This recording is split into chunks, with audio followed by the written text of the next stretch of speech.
Hi friend, educational गुरु में आप लोगों का स्वागत है। ठीक, हम संविधान के निर्माण में आपको संविधान का निर्माण कैसे कैसे हुआ उसके बारे में कुछ चर्चा करेंगे, जिसमें हमने बहुत कुछ एक्ट के बारे में चर्चा कर चुके हैं, जैसे 1773 का रेगुलेटिंग एक्ट, इसके बाद 1781 का एक्ट ऑफ सेटलमेंट, इसके बाद 1784 का प्रेसिडिया एक्ट, 1793 का प्रथम चार्टर एक्ट, 1793 का प्रथम चार्टर एक्ट, इसके बाद 1813 का प्रथम द्वितीय चार्टर एक्ट। ठीक, तो हम थोड़ा 1813 के द्वितीय चार्टर एक्ट के बारे में कुछ चर्चा हम लोग कर लेते हैं। इसमें है कि द्वितीय 1813 का द्वितीय चार्टर एक्ट जो था उसमें कुछ प्रावधान किए गए थे जो इस प्रकार था। कंपनी का एकाधिकार समाप्त कर दिया गया था, पहला। दूसरा था कि ईसाई पादरी भारत आने लगे थे, यहाँ पे अपना धर्म प्रचार करने लगे थे। शिक्षा के लिए 1 लाख रुपए दे दिया गया था कि अब शिक्षा पर प्रतिवर्ष 1 लाख रुपया खर्चा किया जाएगा।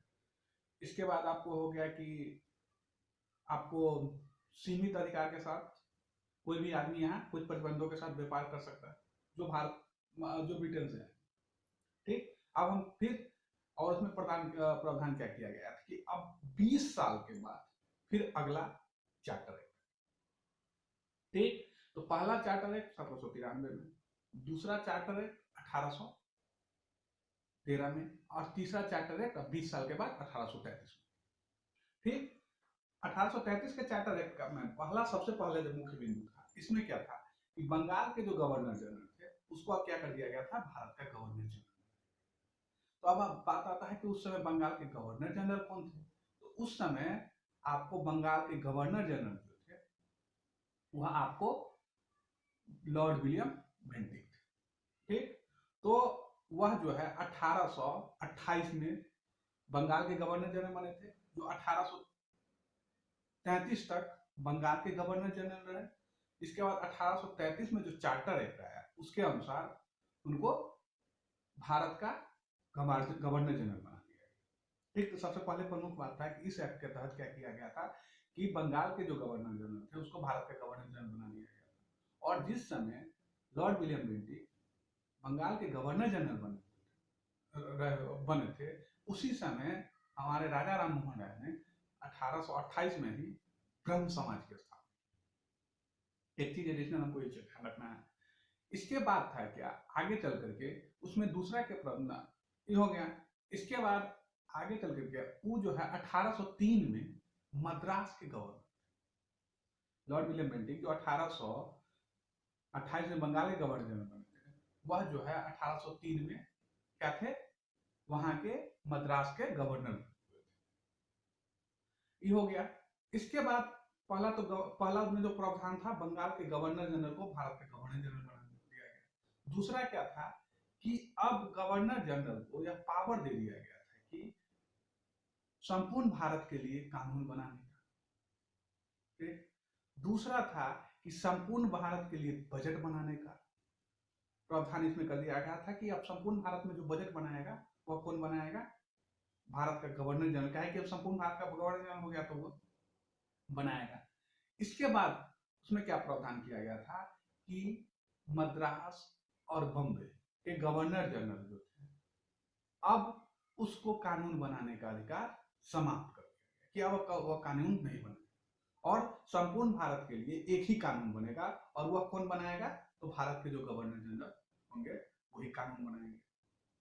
इसके बाद अगला क्या इसमें प्रावधान था कि अब इसमें विधि बनाने के लिए विधि आयोग का गठन किया गया, जिसमें प्रथम विधि आयोग के अध्यक्ष जिसे बनाया गया था तो लॉर्ड मैकाले, और गवर्नर जनरल के परिषद में जो 4 सदस्यीय 3 सदस्यीय जो कर दिया था 1784 में, उसको क्या कर दिया गया, अब 4 सदस्यीय बना दिया गया।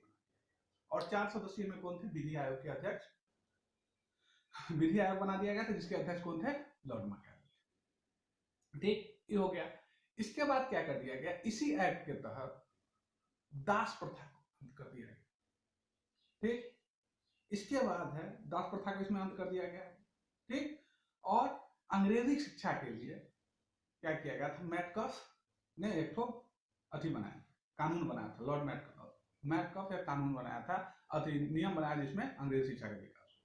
इसके बाद एक तो इसमें और प्रावधान था कि पुराने कानून को नियामक कानून और नए कानून जो बनाएंगे उसको एक्ट बना के, यानी कानून बना का प्रावधान। ठीक, इसमें क्या था कि कंपनी का जो कुछ एकाधिकार जो था, पहले कुछ सीमित एकाधिकार, कुछ चीज को रहने देने के बाद भी 1813 के एक्ट के तहत आंशिक रूप से उसको क्या कह सकते हैं कि कंपनी के एकाधिकार समाप्त कर दिया, लेकिन कुछ चीज पर था, जैसे चाय के साथ था, चीन के साथ था, अफीम का व्यापार कर सकता था। लेकिन अब क्या कर दिया गया था, कंपनी काम कोई भी व्यापार का काम नहीं करेगा। अब कंपनी का क्या काम रह गया, कंपनी अब जो करेगा अब सिर्फ शासन करने, व्यापारिक एकाधिकार समाप्त कर दिया।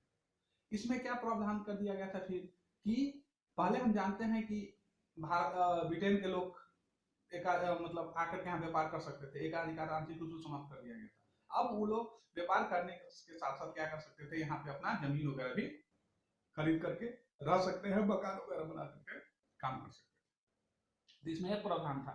इसके बाद था आगे क्या था, खुली प्रतियोगिता। सिविल सेवा के लिए क्या किया गया था, इसमें सिविल सेवा के लिए क्या किया गया था कि खुली प्रतियोगिता की व्यवस्था की गई थी। ठीक, खुली प्रतियोगिता की व्यवस्था की गई थी। और क्या किया गया था, कंपनी में किसी भी व्यापारी को, कोई भी व्यक्ति अगर काम करेगा तो उसमें जाति, धर्म, लिंग, रंग के आधार पर कोई भेदभाव नहीं किया जाएगा। यानी इसमें क्या था कि भारतीय और मेन रूप से भारतीय और गैर भारतीय, गोरे काले में भेदभाव नहीं किया जाएगा, मेन रूप से वही था। ठीक, इसमें व्यवस्था की गई थी। इसके बाद था आपको, हालांकि कोर्ट ऑफ डायरेक्टर ने इसको लागू नहीं किया गया था, लेकिन इसको लागू नहीं किया गया था, व्यवस्था किया गया था लेकिन लागू नहीं किया गया था। इसी एक्ट के तहत क्या किया गया था, दास प्रथा का अंत कर दिया गया था। ठीक, जो अब दास प्रथा जो है तो इसमें नहीं चलेगी। ठीक, ठीक है, बाय, स्वस्थ रहिए, घर में रहिए, लॉकडाउन का पालन कीजिए, और आज के लिए इस एजुकेशनल गुरु को लाइक कीजिए, सब्सक्राइब कीजिए और शेयर कीजिए।